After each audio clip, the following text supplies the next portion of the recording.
Relation के फॉर्मूले होते हैं, मगर वो फॉर्मूलों की जरूरत ही नहीं पड़ती, डायरेक्ट निकाल। हमने तो बच्चों को डायरेक्ट निकलवा दिए, फॉर्मूले तो याद भी नहीं रहते हो, और हर क्वेश्चन में वो फॉर्मूला चलता भी नहीं है, नहीं तो हम इस्तेमाल करते होते हैं।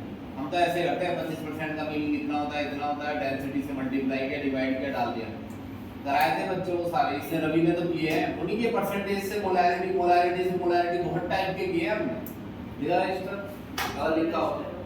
हमने मोलैरिटी से मोल फ्रैक्शन, मोल फ्रैक्शन से ये निकाल वो निकाल, ऐसे ही बिना फॉर्मूलों की कर दिया हमने। मिटा दो हाँ, तो फॉर्मूले की इसकी जरूरत नहीं पड़ेगी। अब देखना ये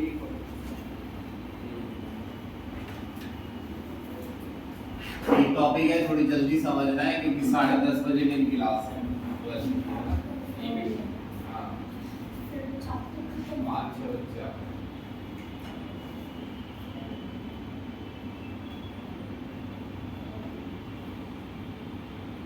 एक ना परसेंटेज कंपोजिशन होता है, क्या परसेंटेज कंपोजिशन,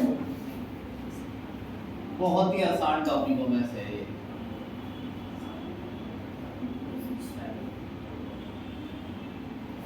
देखो रिकॉर्डिंग चल रही है। परसेंटेज कंपोजिशन, जैसे तुम्हारे पास कोई मॉलिक्यूल है C6H12O6, है ना,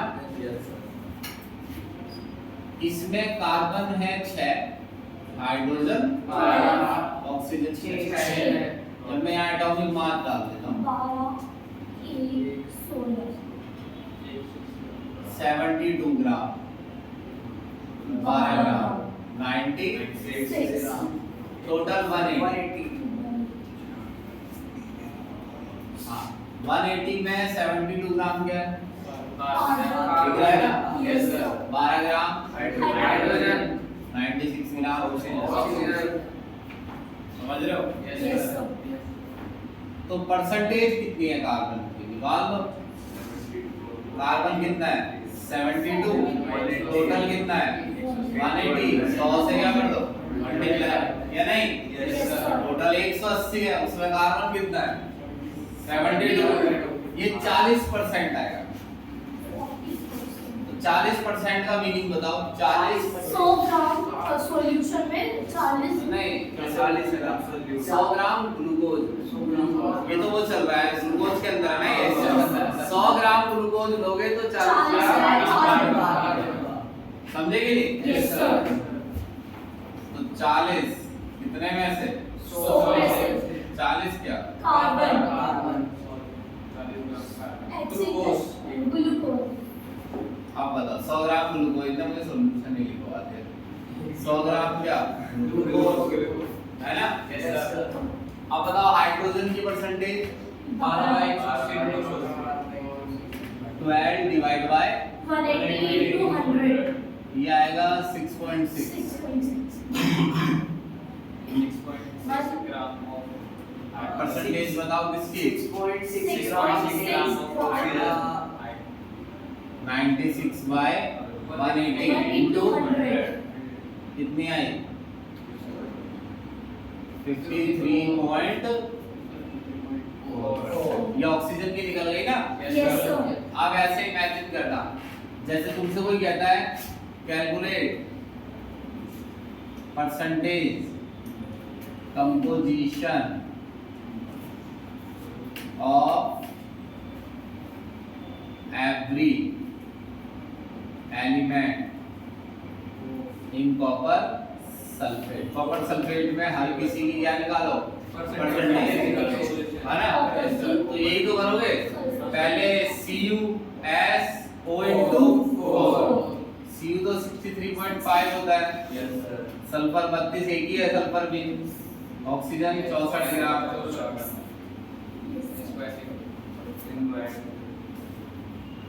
कितना आया? 159.5 ग्राम, है ना? Yes sir. तो कॉपर की परसेंटेज 63.5 डिवाइड बाय 159.5 इनटू 100 हो गया। सल्फर की 32 by 159 32 by 159.5 29.5 into 100. और ऑक्सीजन की 64 by 159.5 64 by 159.5 into 100. तो देखो दिया ना आगे आगे बढ़ो। बढ़ो। तो देखो नॉर्मली जो अरे ये गेट बंद करो बड़ी मुश्किल में तो ठंडा ही हो रहा है बंद कर दो बिल्कुल कुंडी लगा दो इसमें देखो अब यहाँ से देखो कि पहले मैं पढ़ाता था तो कितना टाइम लगाता कि नहीं क्योंकि उस समय बच्चे आते ही हैं शुरू में टाइम भी होता है जितना हो सकता है दिमाग में घुसा देते हैं कराने को मैं हर चैप्टर बहुत जल्दी भी बता सकता हूँ पर जल्दी में क्या रहता है पता है बड़े याद रखना मुश्किल पड़ता है फिर आपको उसे याद करना पड़ेगा जल्दी जल्दी यहाँ हम क्या करते थे याद करा करा के भेजते थे हाँ हाँ अब सुनो ये परसेंटेज कंपोजिशन है फॉर्मूला पता है कैसे है इसका देखो 159.5 तो क्या है एक मोल का मास एक मोल कॉपर सल्फेट का मास क्या है देखो 180 का है 180 यू में एक मॉलिक्यूल आता ग्राम में एक मोल आया 6.0 है ना हाँ, तो mass of one mole compound mass of 1 mole compound. और mass of one mole compound में mass of element mass of element into इतना आसान एम्पिरिकल और वो समझना है मॉलिक्यूल Molecular. ठीक है जी तो जो चार्ट बनाया था वो तो खत्म हो जाएगा फिर एक क्लास एक घंटे में बाकी चीजें खत्म हो जाएगी अभी ढका हो क्या इसके इस क्लास के अलावा वो रहता है सिग्निफिकेंट फिगर क्या होता है कंपाउंड की डेफिनेशन एलिमेंट की ऐसे बता दूंगा लॉ जो है चार लॉ में तो है एक घंटे भी नहीं लगता है उसमें एक घंटा नहीं लगेगा बहुत आसान कर दूंगा मैं उसमें बहुत ही आसान बना के बता दूंगा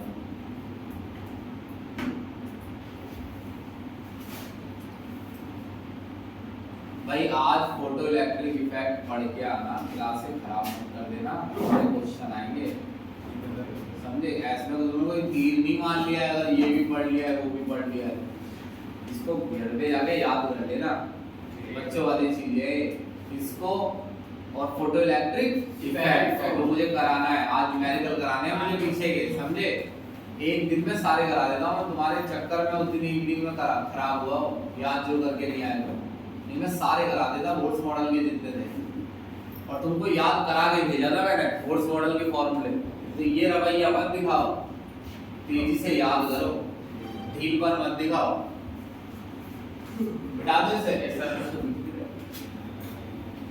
फर्स्ट टर्म कठिन बैठ पढ़ेगा पहले ही बता रहा हूँ मैं और जितना मैं बता रहा हूँ उससे पेपर देखना वही आएगा पेपर में जो मैंने बताया होगा लेकिन तुम्हें पहचान में नहीं आएगा देख लेना ज्यादातर के साथ क्या सीन होगा वो ये सोचेंगे कि क्या आ रहा है फिर मैं उनसे कहूँगा ये तो मैंने उस दिन बताया था ये तो मैंने फलाने दिन बताया था ये मैंने तो इसलिए हैंड टू हैंड याद कर लो और सेकंड थर्ड फोर्थ की तो बहुत अच्छी रिकॉर्डिंग है नोट्स भी है बहुत बढ़िया पीछे के क्वेश्चन करो क्वेश्चन हो जाएगा फर्स्ट में थोड़ा बहुत बाहर से आ जाता है और वो जब तक देखेंगे मैं बता दूंगा कैसे क्वेश्चन आ जाते हैं बाहर से कुछ टाइप के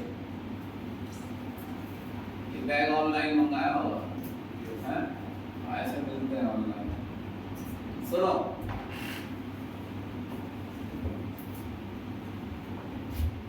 जैसे C6H12O6 है तो ये मॉलिक्यूल है बहुत आराम से बताऊंगा देखते जाओ बहुत आसान लगेगा क्या ये मॉलिक्यूल ये एक मॉलिक्यूल है अब मॉलिक्यूल बना होता है एटम्स से तो फॉर्मूला हमें क्या बताता है फॉर्मूला हमें बताता है कि इस मॉलिक्यूल में कितने एटम हैं मॉलिक्यूल क्या होता है एटम्स का कलेक्शन तो ये फॉर्मूला हमें क्या बताता है कि इसमें 3 टाइप के एटम है और और उन एटम्स का नंबर क्या है। तो ये क्या है, मॉलिक्यूलर फॉर्मूला। अब बताओ मॉलिक्यूलर फॉर्मूला हमें क्या बताता है कि मॉलिक्यूल में कितने टाइप के एटम हैं, या नहीं, और उनकी संख्या क्या है? मॉलिक्यूलर फॉर्मूला बताता है how many molecule kinds, how many kinds and number of, कितने तरीके के और उनकी संख्या।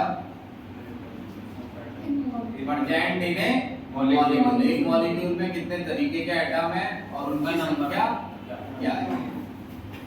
क्या बताता है molecular, how many kinds and number of atom present in a molecule. मान लो कॉपर सल्फेट है, तो ये फॉर्मूला क्या बताता है कि इस मॉलिक्यूल में एक कॉपर है, एक सल्फर है और 4 ऑक्सीजन है ना, CO2 है। तो फॉर्मूला ये एक कार्बन है और ऑक्सीजन है ना। तो मॉलिक्यूलर फॉर्मूला हमें बताता है कि हाउ एक्चुअली में एक्चुअल नंबर जो वाक्य में है, actual number of kinds of atom, अलग तरीके से भी लिख सकते हो, actual number of kinds of atom, kinds of atom present in a molecule, या नहीं। यस सर, ये तो बहुत ही आसान बात है। Yes, sir. एक मॉलिक्यूल का फॉर्मूला ये बताता है मॉलिक्यूल में कितने एटम है और उनका क्या क्या संख्या है। तो जैसे इस मॉलिक्यूल में 3 टाइप के एटम हो गए और उनकी संख्या भी बता रहा है ना। एम्पिरिकल फॉर्मूला रेशियो बताता है। वैसे तो इतना कह देना काफी होता है। एम्पिरिकल फॉर्मूला बताता है रेशियो हाँ, होल नंबर में होना चाहिए ratio, whole number ratio of various kinds of atom, whole number ratio of various kinds of atom present in a molecule.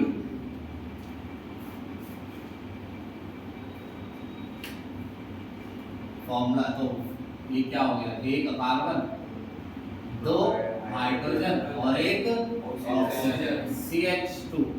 तो ये क्या है मैं ये पूछ रहा हूँ, ये है रेशियो 1:1, 1 के मुकाबले 2 बार हाइड्रोजन है, कार्बन और ऑक्सीजन बराबर है Yes, और हाइड्रोजन उसके हाइड्रोजन मुकाबले डबल डबल है। अब इसको ऐसे समझना है और आसान करना है। ये देखो, अच्छा ये बताओ, 100 में से 25 एक पिकनिक पर 20 टीचर गए, 40 लड़के गए और 20 60 लड़कियां मान, और तो ये तो हो गया रियल नंबर, वाक्य में ऐसा हुआ। 1 2 3 अब ये क्या है, 1 2 3 रेशियो ये इनका रेशियो रेशियो है है ना। Yes Yes, sir, sir. अब रेशियो ये क्यों नहीं हो सकता, इससे छोटा ले सकते हैं ना, तो ये क्यों नहीं हो सकता, 0.1 आधा और 1.5 ये डेसिमल में है, इसे पता चल रहा है, समझ में आई मेरी बात। Yes, sir. तो जो रेशियो है वो किसमें होना चाहिए, होल नंबर। चलो कुछ इंपेरिकल फॉर्मूला बताते हैं। H2O2 का बताओ।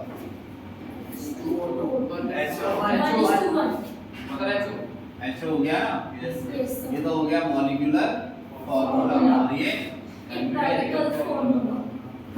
कितना H। चलो C2H6 का बताओ। CH3 है ना। Yes, sir. C4H8O2 का बताओ। C1H2 सर C2 नहीं, C2H4 C2H4 चलो C3H6O12 बताओ। CH2O4 है ना। यस सर, और छोटा करोगे तो फिर डेसिमल आ जाएगा कार्बन में, है ना। Yes, sir. कार्बन 1 हो गया है, आधा करोगे अब तो कार्बन में डेसिमल नहीं हो जाएगा। Yes, sir. हाइड्रोजन तो चलो 1 हो जाएगा, ऑक्सीजन 2 हो जाएंगे और कार्बन आधा हो जाएगा। नहीं है क्या ऐसा, यही लिखना है, ऐसे लिखना है। लेकिन हर किसी का रेशियो थोड़ी होता है, जैसे Fe2O3 है, ये मॉलिक्यूलर फॉर्मूला है, ये और छोटा नहीं हो पाएगा, हाँ ये इतने हैं। वरना इसमें क्या आ जाएगा डेसिमल है ना, तो ये ऐसे ही लिखना है f/2 बहुत बढ़िया। जैसे आपका वो है, अरे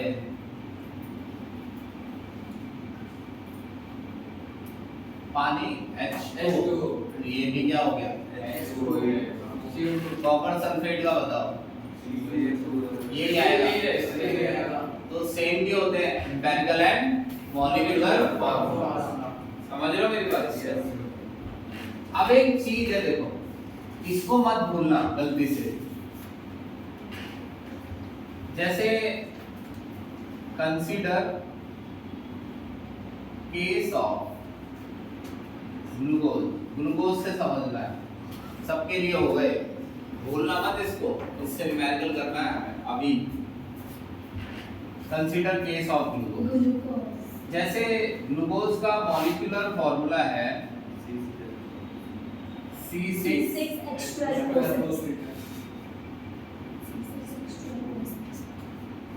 तो C into 6 H into 12 into 6 तो ये क्या हो गया मॉलिक्यूलर फॉर्मूला मास, क्या है molecular formula mass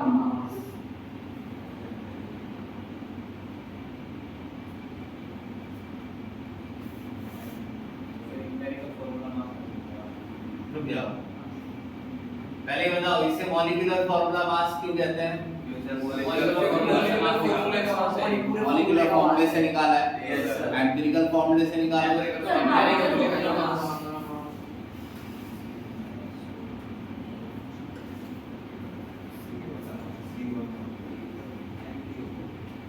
CH2O है ना, इसी का क्या है एम्पिरिकल फॉर्मूला, तो C plus H into 2 plus O कितना आया 30 ग्राम है ना। तो एक चीज निकालनी होती है N, N हाँ, जो N होता है वो ऐसे निकलता है, N equal to molecular formula mass ऊपर,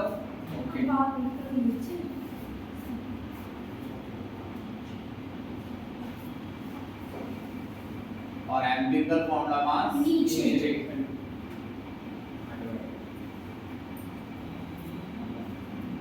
तो मॉलिक्यूलर फॉर्मूला मास 180 upon 30 तो कितना आया 6।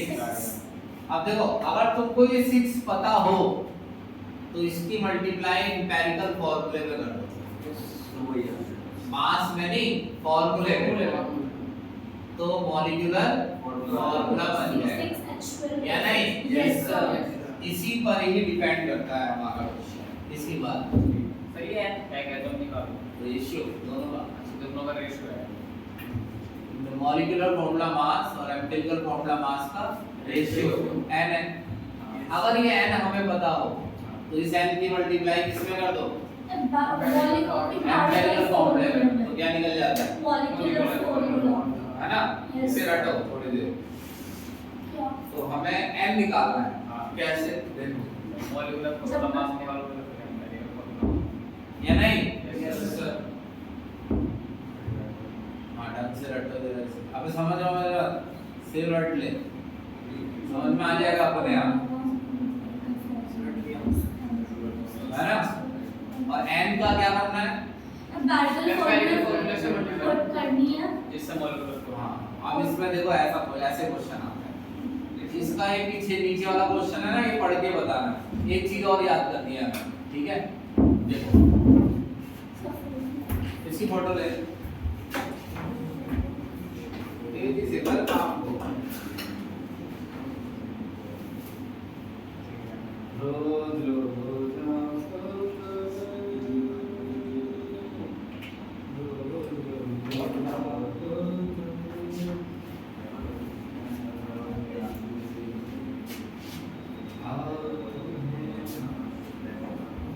बता दो।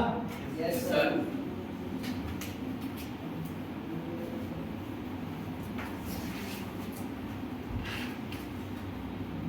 हाँ भाई वो क्वेश्चन निकाल जो भी लिखा हुआ था,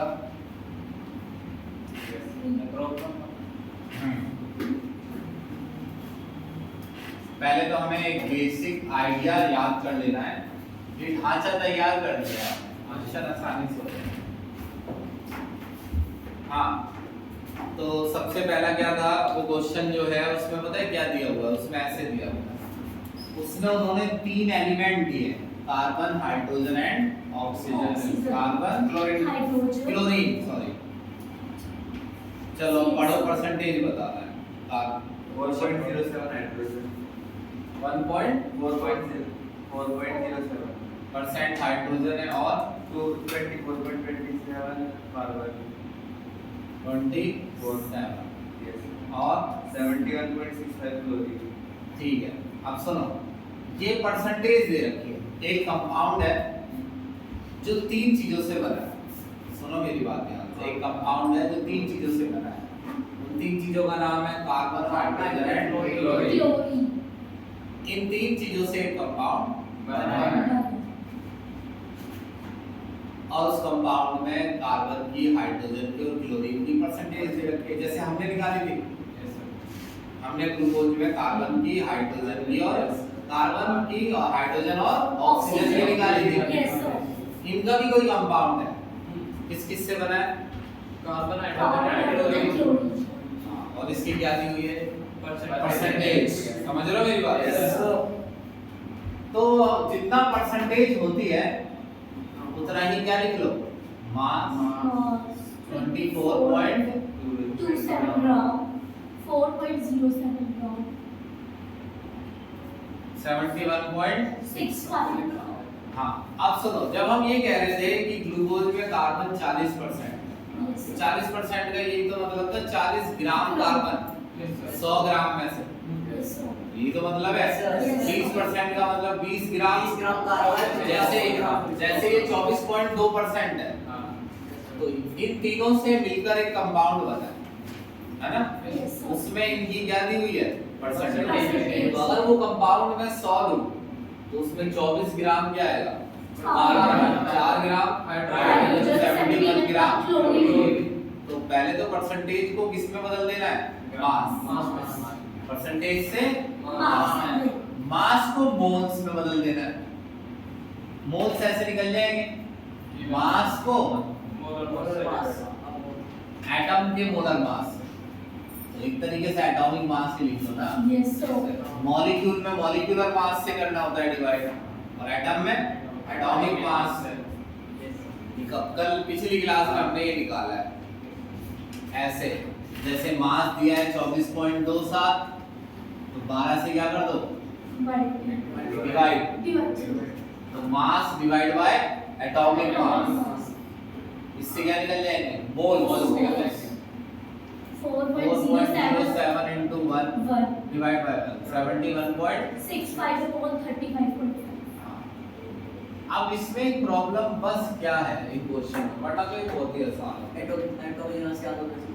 हाँ, जो नहीं, एटॉमिक मास करेक्ट याद होना चाहिए, ये करेक्ट वाले नहीं, पॉइंट के बाद वाला भी, पॉइंट के बाद भी जो, अब वो ये देगा पेपर में तो बड़ा आसान पड़ता है, दे देता है ज्यादातर केसेस में, क्योंकि करेक्ट वाले याद नहीं रहते हैं, तो ये बड़ा आसान रहता है। वरना थोड़ा सा हिसाब लगाना पड़ता है, बहुत थोड़ा, ज्यादा नहीं। मान लो कि मास देता है सही, अब देखो उसमें क्या दिया हुआ है कार्बन का सही 12.001, 001 है ना, 001 है, और हाइड्रोजन 008 और क्लोरीन दोनों पॉइंट के बाद है तो 35.452 तो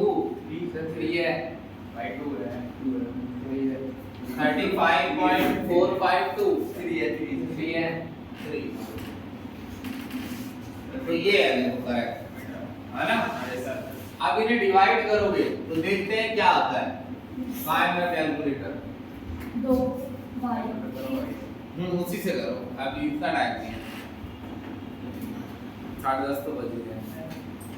सब गूगल पे ना गलत आ जाता है पॉइंट के बाद वाला कभी कभी।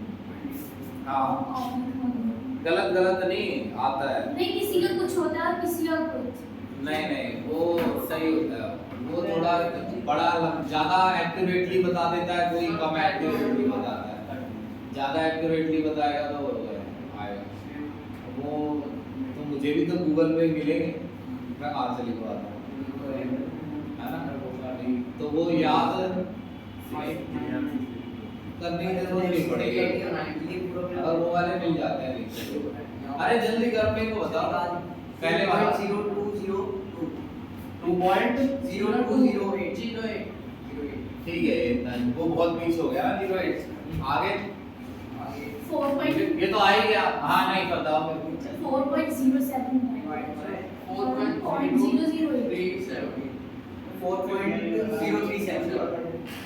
4.037 और ये 2.02 अब यहाँ एक चीज देखो, यहाँ थोड़ा सा अंतर दिख रहा है इन वैल्यूज में, देखो दो हालांकि ये लगभग सेम है, मगर ये फर्क, ये वाक्य रियलिटी में तो ये दोनों वैल्यूज सेम आनी चाहिए, मगर ये फर्क क्यों आ रहा है? क्योंकि एटॉमिक मास के बाद इसके बाद भी संख्याएं होती थी, वो नहीं ली है, और मास 65 पे ही थोड़ी खत्म हुआ होगा। यहाँ पे क्या होगा 65 3 2 1, है ना?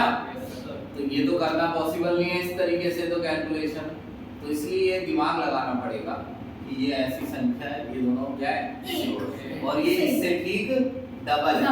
ध्यान दो, बहुत ही कम अंतर है, डेसिमल के बाद में अंतर है ना, पहले अंतर होता तो मैं समझ भी जाता, अंतर बहुत पीछे है, जैसे 3 फर्क पड़ता है। हाँ तो ये समझ रहे हो ना मेरी बात? ये दोनों सेम है और ये उससे ठीक डबल है, तो 1:2:1 हाँ अब इनमें सबसे छोटा कौन है? 2.02 कार्बन और क्लोरीन। हाँ तो जो सबसे छोटा है उससे सबको डिवाइड कर दो, 2.02 से 4.037 को भी 2.02 से 2.021 को भी 2.02 से, तो अब ये 1 आना चाहिए, ये ठीक क्या लिख देना 2, ये 1, तो निकल गया एम्पिरिकल फॉर्मूला C1H2, ये एम्पिरिकल फॉर्मूला है, क्या है एम्पिरिकल फॉर्मूला। अगर आपको n पता हो, क्या पता हो, n पता हो, तो एम्पिरिकल फॉर्मूले में n से मल्टीप्लाई करके क्या निकलेगा फॉर्मूला। अब n देखो कैसे निकलेगा, देखो 98.96, ये तो इसका मॉलिक्यूलर मास है, तो जब हमें फॉर्मूला ही नहीं पता तो हमने कैसे निकाल लिया, ये दिया हुआ है, ये दिया है मॉलिक्यूलर मास उसने दे रखा है 98.96। एम्पिरिकल मास कैसे निकलेगा, CH2Cl एम्पिरिकल मास हमारे पास फॉर्मूला है, एम्पिरिकल वाला कौन सा, ये रहा हो रहा, तो इससे निकल जाएगा C plus H into 2 plus O, तो ये 98.96 49.Cl, हाँ 49.5। अब देखो ठीक से Cl है, तुम नहीं यार, वैसे तो इसका डबल 99 होता है, मगर ये भी तो 99.9 का फर्क है, तो ये 2 आएगा, तो अगर CH2Cl में 2 की क्या कर दो मल्टीप्लाई फॉर्मूला बन गया C2H4Cl2।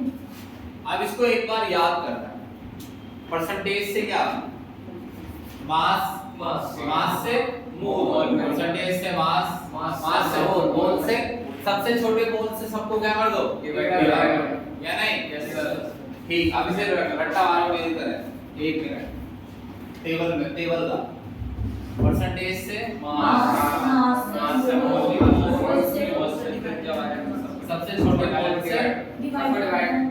तो सर जो इसे मोल रेशियो कह सकते हैं, हाँ ये मोल रेशियो, उसके बाद जो रेशियो है उसने एम्पिरिकल फॉर्मूला निकाला। अब इस टाइप के क्वेश्चन करने, टेबल याद हो तो कुछ नहीं है, बस सीधा क्वेश्चन करना चालू कर दो। ठीक, चलो बताओ, लिखो, लिखो नहीं, बताओ क्या करें, परसेंटेज से डिवाइड करते हैं, रेशियो है उसने हाँ परसेंटेज से मास से मोल नंबर रेशियो मोल से ये वाला लास्ट वाला तो तुम ठीक से याद नहीं कर रहे हो, यही तो ज्यादा इंपॉर्टेंट है। सबसे छोटा मोल हो उससे तीनों को क्या कर देना है सर उसके बाद भी समझ आया अच्छे से। ये नहीं आप ऐसे बोल दो, ऐसे तो मेरे को समझ आया। ये n ये एम्पिरिकल फार्मूला है, हाँ इसमें n की क्या कर दो मल्टीप्लाई कर दो। एंड देयर पावर तो n यहाँ से निकाल दिया n ये कहाँ ये क्या आंसर है, ये गिवन था, ये गिवन था, ये मैंने Empirical यहाँ से निकाला। ठीक है समझ गए मेरी बात? Yes, sir. और टोटल एंड में है नहीं निकाला। हाँ ठीक सर जब हम इसे सोल्व करेंगे तो ऐसे टेबल बना के करेंगे। हाँ हाँ पूरा सेट टेबल जो भी होगा ठीक है। उसी साइड में लिखना। चलो क्लास का टाइम हो गया। 4